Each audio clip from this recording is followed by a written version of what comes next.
This is the house 332 Hazel Avenue that was in question the night of the homicide. This is where our victim was supposedly hanging out prior to being killed.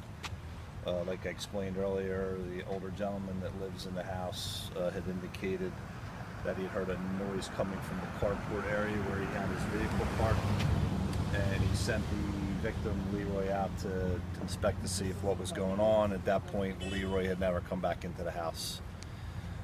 Subsequently, his girlfriend Linda, a girl by the name of Yvette, and Jason were out shopping and came home. When they came home, they asked Mr. Johnson where Leroy was, and he said he went outside to check on the noise that he heard, and he hadn't seen him since.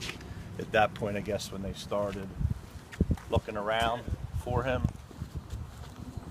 he came over to this lot here.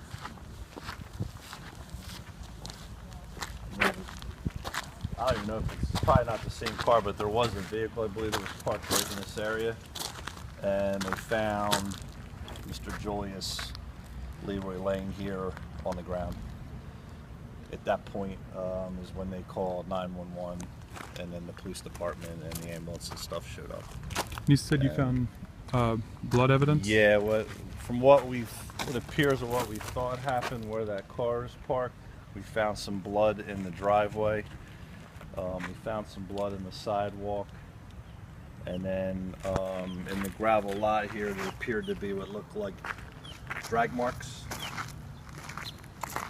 leading up to where the body was, and subsequently where he was found. Like I'd indicated before, that night, if I remember correctly, I believe it had just rained. So when looking for evidence and blood evidence and stuff like that, it was kind of hard because the ground was already wet.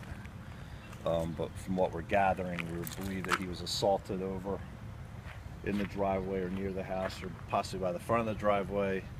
At that point, whatever happened, whoever assaulted him drug him over into this lot to just get him out of the way or off to the side so nobody could find him.